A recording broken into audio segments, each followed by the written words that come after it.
presented by Monabik Music. यगे माई कौने छोरी कमर हिलावेलीना। एक गणपत बजाना काय को बंद किया? सीतामढ़ी यगे माई कौने छोरी कमर लचकावेलीना। DJ Sri Digital Audio Recording Studio Bihariganj. Singing by Gaurav Thakur.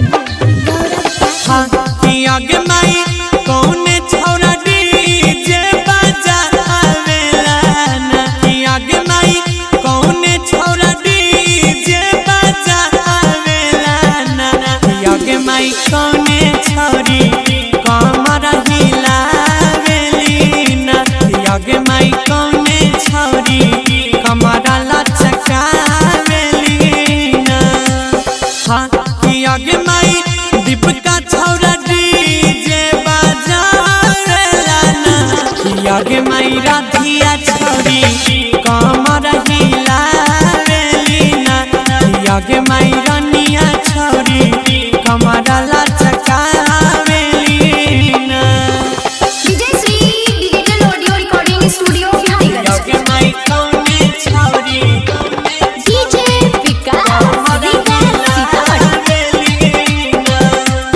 हाँ छौड़ी छी हतरी छै के करो नहीं माने। डीजे वाला छोड़ा संगे नाचैले फाने।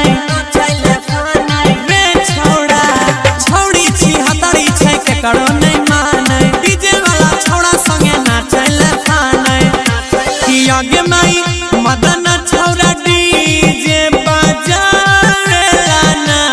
यगे माई रूबिया छौड़ी जो बना देखावेलीना।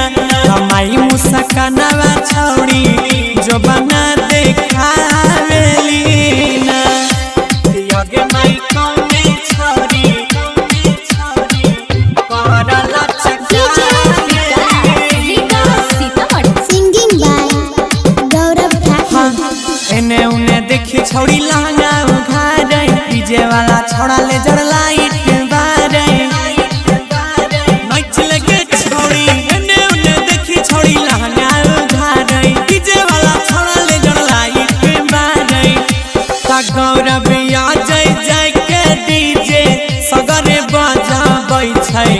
सब छौड़ी कमर हिलाबै छै। ता गुड्डू सनी विकास डीजे जाय के बजाबै छै। सब छौड़ी कमर हिलाबै छै। यगे माई कौने छोरी